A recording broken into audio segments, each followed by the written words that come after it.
Welcome to 2025 with the Bright and Ambitious podcast. We had about 36 people vote on our Instagram poll, and Bright and Ambitious won out against Bright Rights, which was your idea. Which was my idea. Wasn't a bad idea. No, but just not a winning one. I am the producer, Joel, but more importantly is our host. Oh, I thought you said you were the host. No, I'm the producer. Who's our host? Oh my god, we forgot a host. Oh my gosh, we gotta cancel it all. Pack it up.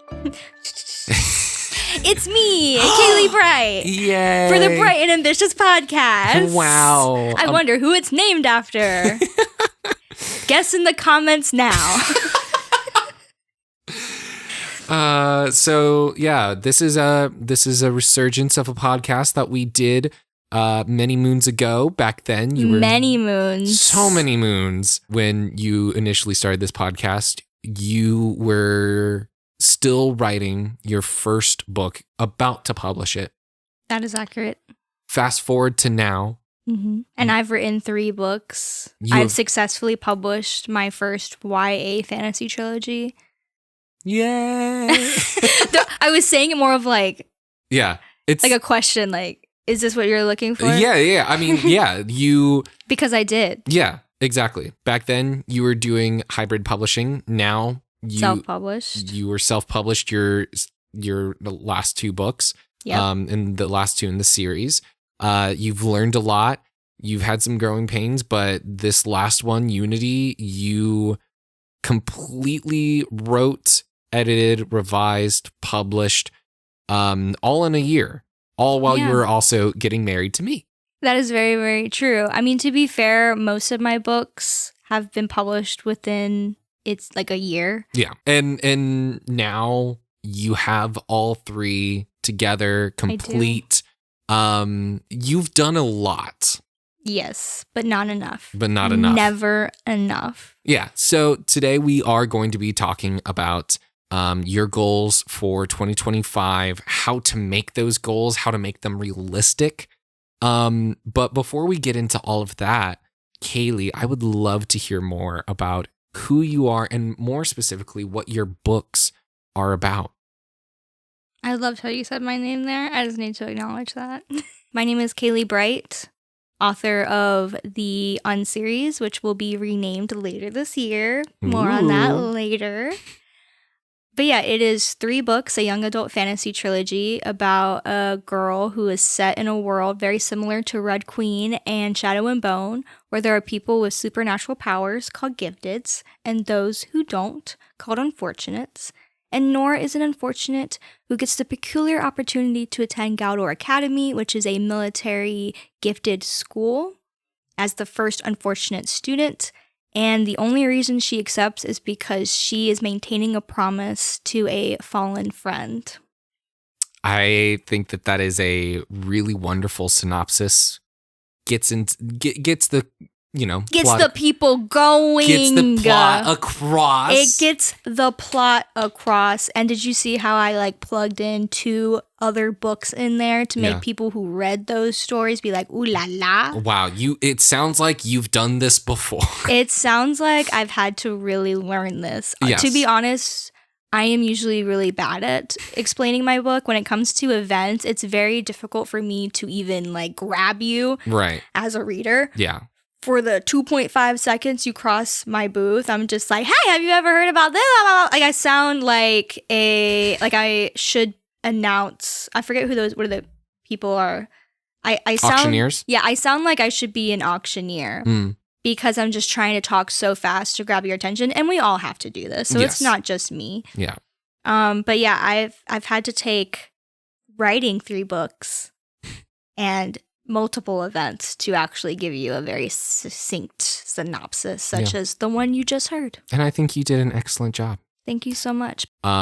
Each book that you've written has taken about a year. And so people, as soon as Unity was out, back in September, people were already asking, what is your next project? Because again, we've essentially had a book a year up till this point.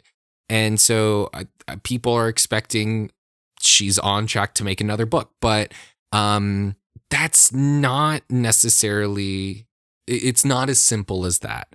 Yeah, so people expect me to publish in 2025, and I would love to, but from what I've gathered so far of trying to create a tentative timeline for Project Catalina, which is my first standalone novel, it looks like it's going to get published next year.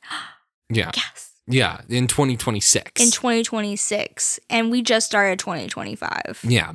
And so tell me about why this book is different, because again, it's going to be probably a lot shorter than Unity was, and Unity still only took you a year.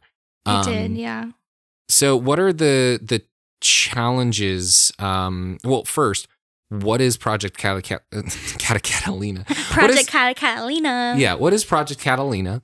Mm-hmm. And what are some of the challenges that you that makes you think that publishing is going to take longer than a year this time? Well, I'll tell you, Larry.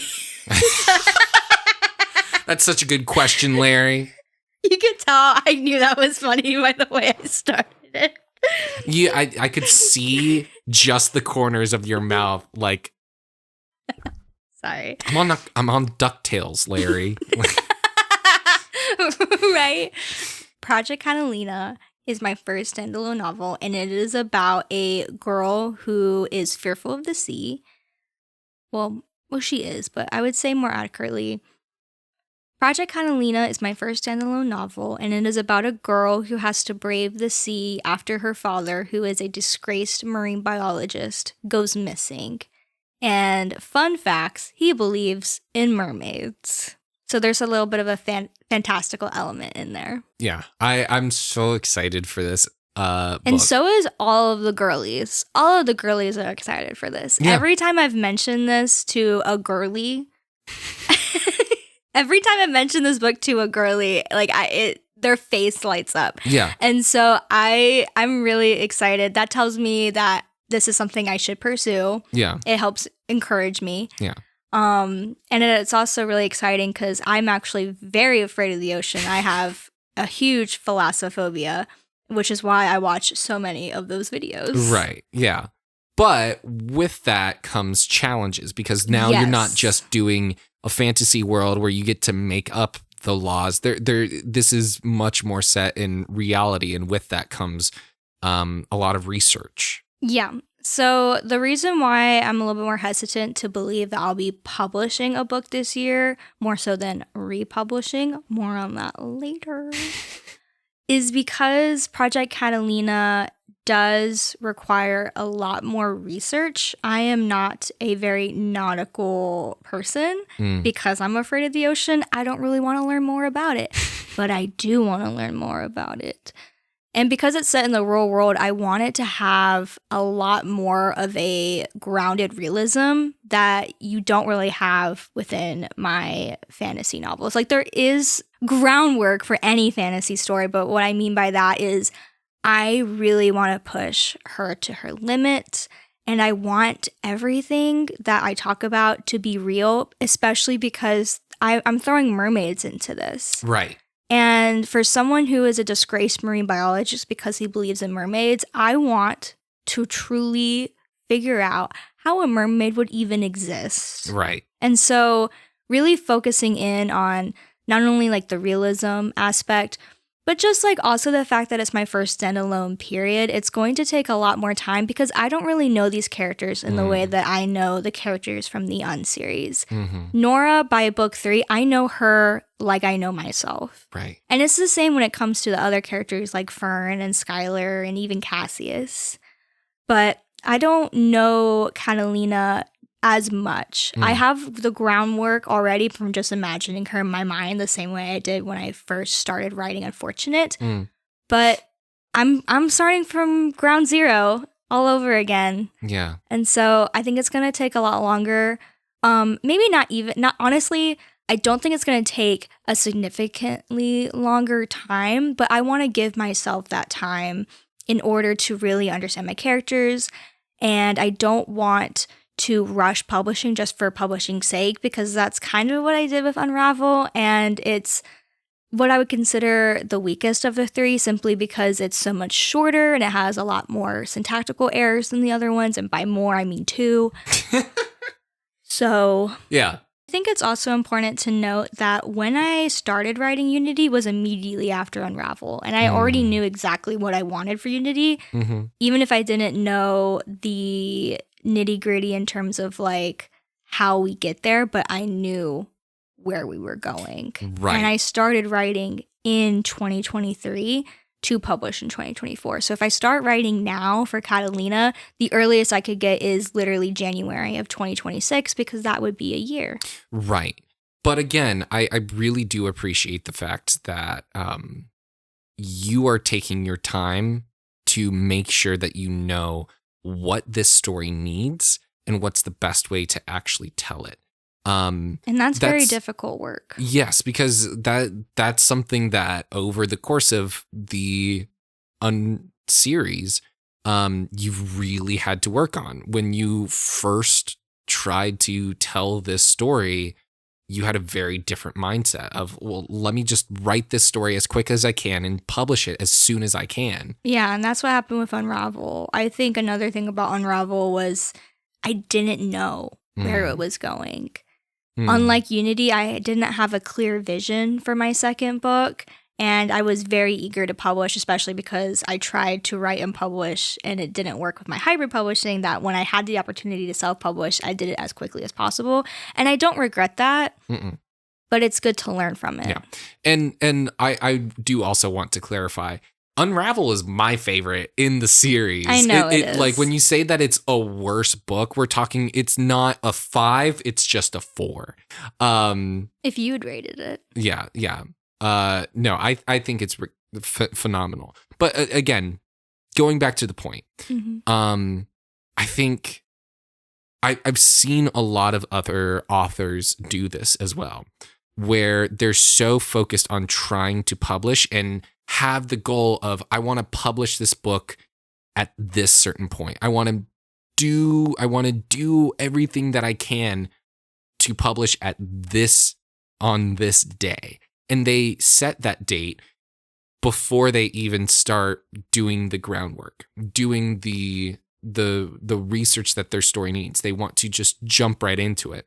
Well, to be honest, I don't think that's necessarily a bad thing to have a goal. I think what's really difficult about being a self-published author is you do have to stick with the timeline you give yourself, because you don't have a publisher screaming down your neck. I don't know if publishers actually scream at you, but you don't have people holding you as much accountable when you're a self-published author than you do when you're traditionally. Right. And when it came to Unravel and Unity, I was very eager because I had already written my first book. So people already knew that I was not only an author, but were actively reading my work. Right. And with a trilogy, like you said, you know the characters, you know where they're, you know who they are, you know their voice. Even in Unity, when you had a dual POV, you still knew Fern and how she would think, how she would speak. And you were able to just jump into it. I think that what's really good about what you're doing with Project Catalina is the fact that you are not starting with that firm deadline. You're instead taking the time to actually look into and research, what does this story need? What is the best way to tell it? How can I make sure that I tell it as thoroughly and as with as much care and intent as possible? And once you have kind of figured out what the story requires, that is when you are setting the deadline of, my goal is to publish on this date. I love how much faith you have in me to do all of that before I set a date. That's where you are with Catalina, with your next project. Yes. But that is by no means the only thing you're planning on doing with 2025. Yeah, and that's like the big thing about 2025 is I have an entire trilogy now. Yeah. And something that I've kind of like hindered myself, and I would not recommend this for you, is I've kind of just like put myself on pause. I've only allowed myself to write and publish, which like I know saying that alone makes it sound like, oh, she just writes and publishes her books. Like, no, what I'm trying to say is that I focus so much on being like, oh, once this book comes out, I'll have the confidence to go out and share it, or like when this happens. And I'm at a point where like, no, there's no more time to just hesitate. You have all 3 books. The trilogy is complete.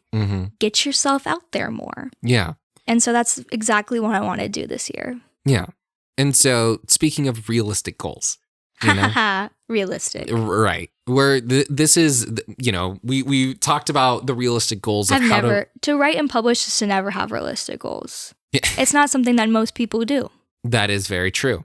You have really pushed yourself in these realistic goals. They're realistic, but they require a lot of work. Yes. And you've gotten to the point where you've been able to make that process easier and more comfortable for yourself. Now, as you're looking towards that standalone, you're also looking at other realistic goals that you get to push yourself with. And that largely comes in promotions and reprints. Yes, I am so excited for both. So I'll probably start with reprinting because that's something that we share together. Yeah. Yeah, so one of my goals for 2025 is to actually reprint the Unseries as the Iridian trilogy. And the reason for that is because my first book, as you mentioned, is a hybrid published work. And so it has the NDP logo on the spine, and that's something that the other 2 books don't have. And so something I want to do is have that uniformity between all 3 books where the spines all align, they have the same logo, the same imprint. And then I also want to go back into my first and second book and remove the syntactical errors, maybe make some other tweaks, just because like I was rereading the first chapter and I was like, wow, there are some writing mistakes in here that I would not make today, which just means I've grown, but reprinting gives me that opportunity to refine those things. So I'm really excited about that aspect. I would love to add bonus chapters. So that's a big goal, is to add some bonus chapters to all 3 books. And I think that would be a way to not only entice people who already have the trilogy to buy the reprint, but just like as a way to go back into this world. Yeah. You know, you're already missing it. I'm already missing my kids. Yeah. Yeah. I think that is a really, really exciting aspect. And I'm so excited to explore that. I'm very excited about the idea of bonus chapters, what they would look like. And I'm really excited for, you know, all of the books to be published under Storyloft. Yes, yeah. And Storyloft, for those who do not know, is your publishing company. Yeah. Long story short, my grandmother was a self-publisher before self-publishing was really a thing. Had a production, you know, publishing company called Storyloft Productions. And, you know, I inherited that from her. And it's something that I've just had in my back pocket being like, this is something that I'm going to do something with eventually. Again, I feel like that's the big thing this year is actually doing the things we've been meaning to do for years. Yeah, I mean, we already got married. That was the big one. That was the right? big one. And now we can actually do the other stuff as well. Sounds like a fun time. It does. And it's cool to see both your goals of finding uniformity and doing the things that you've been wanting to do for years, having that combined with the things that I've had for years and wanting to do more with. Is very exciting, I think, for both of us. Yeah, they go together. It's very harmonious. Harmonious. Thank you. What a good word. What a great word.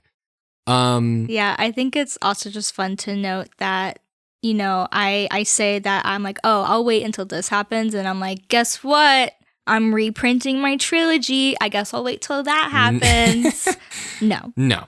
Because we're doing a lot of promotion this year as well. Because we want people to know about this series. It's it's something that you're proud of. It's something worth being proud of. And we finally get to share it. So what does that look like? What are the big goals for us in 2025 as far as meeting readers and getting more readers to check out your series?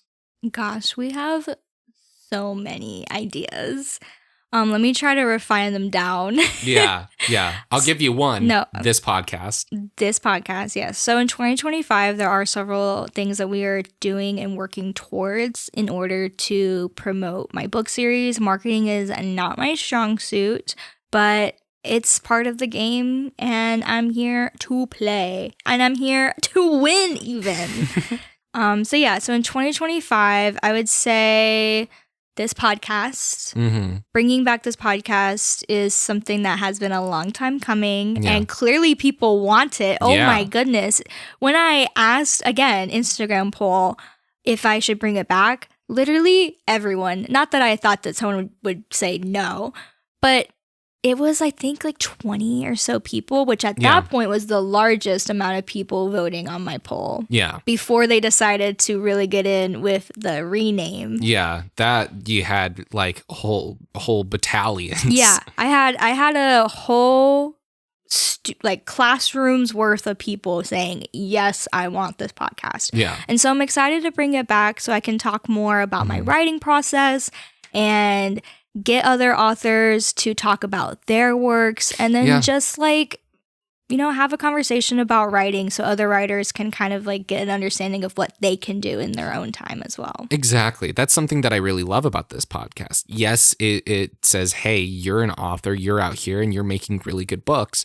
But you have a lot of really great insight when it comes to writing.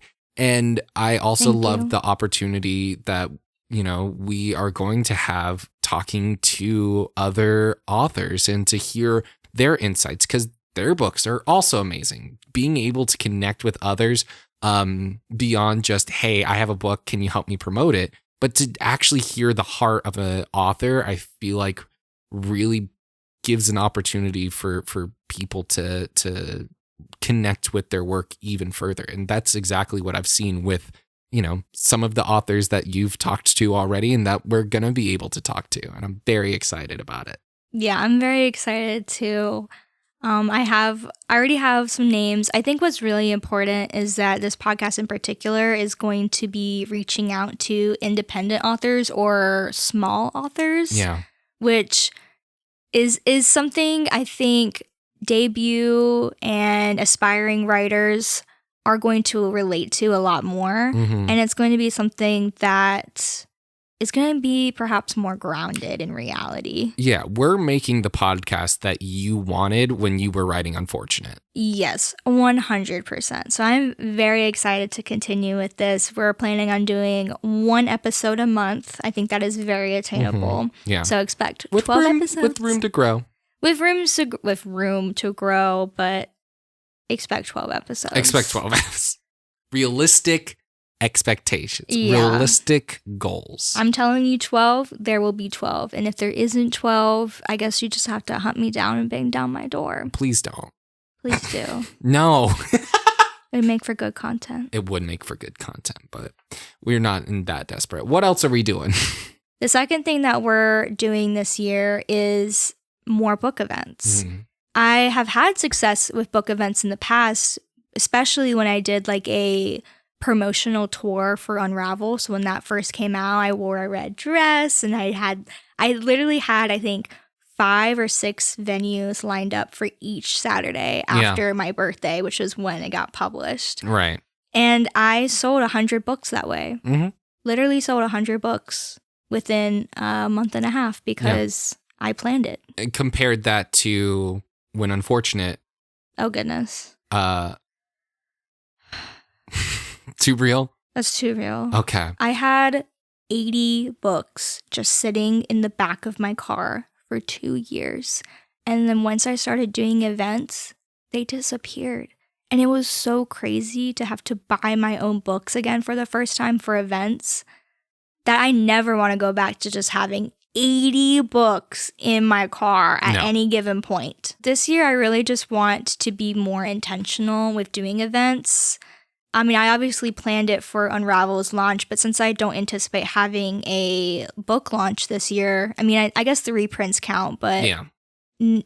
Thinking new works, I don't have any launch anticipations this year. That I want to do more consistent events, and I want to do bigger ones. I think last year was the first time I did an event that included multiple authors, and I think this year I'm hoping to do even more. Yeah, no, I'm very excited about that because, again, we saw you doing those books, setting up those book events at bookstores, at coffee shops, at libraries.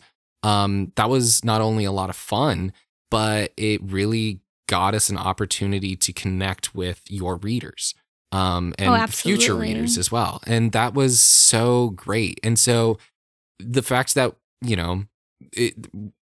us pursuing those events and just saying, okay, this isn't just for launch window. This is something we want to continue to do. Yeah, for the entire year, I want to consistently be doing events. Yeah.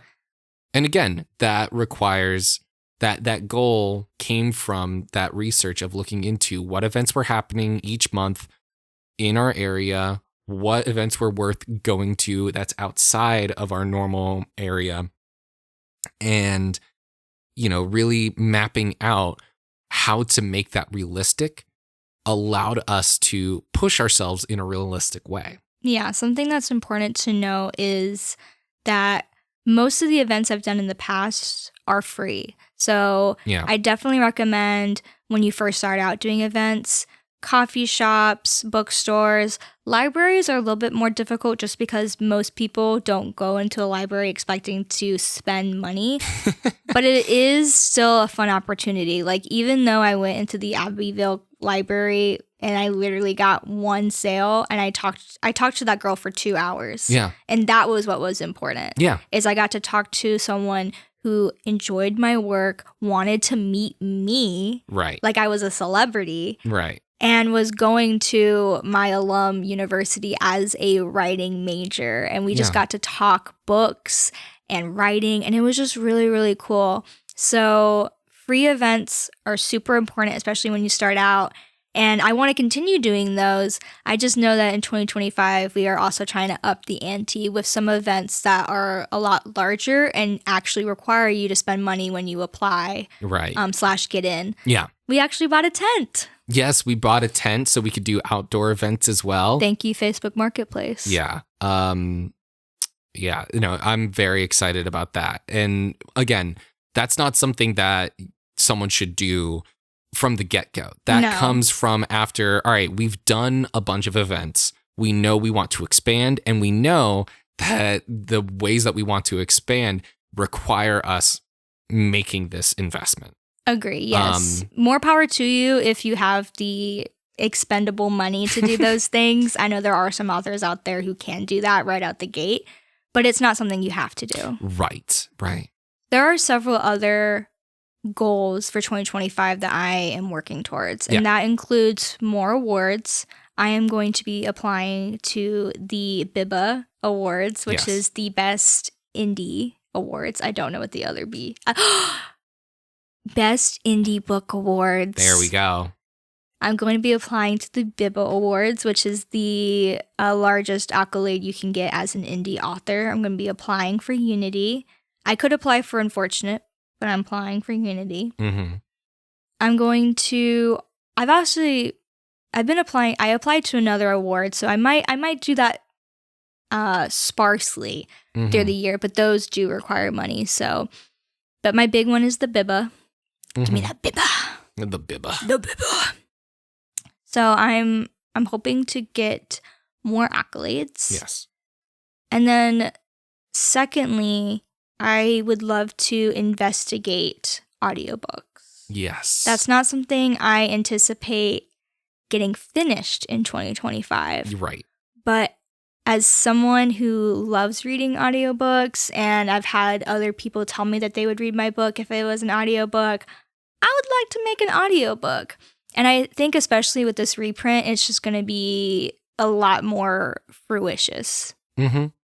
Yeah. I very much wholeheartedly agree. And yeah. Oh, yes. I'm also, sorry. We're doing so much. We're doing so much. I'm also commissioning more fan art. Yes. So I am getting more connections in the artist world in order to create fan art for the Unseries / Iridian trilogy. And the reason for that is because not only I, but a lot of readers connect when they can actually see the characters rather than just read them. And it's just one of those marketing tools that are huge. Yeah. Like, it's like if you have fan art of your characters, that's going to be a lot easier to put in a post or a TikTok or a reel than flipping your book over and over again. I mean, that's why you show your cover so many times, is because people are going to connect to that rather than just seeing pages. Right. You have found some very, very good artists, and I'm so excited to see how they turn out. Gosh, I'm so excited. So, now, if anyone wants to see what those fan arts look like when they do drop, where should they go? I am active on both Instagram and TikTok at Kailey Bright Writes. That is where you can find pretty much anything I post. I post more on Instagram than I do TikTok, though in the month of January, I'm doing a little test run with TikTok where I post every single day. Yeah. So that's fun. I would say those two. Yeah. You can find my books on Amazon. I'm enrolled in Kindle Unlimited, so if you have that service, it's available there too.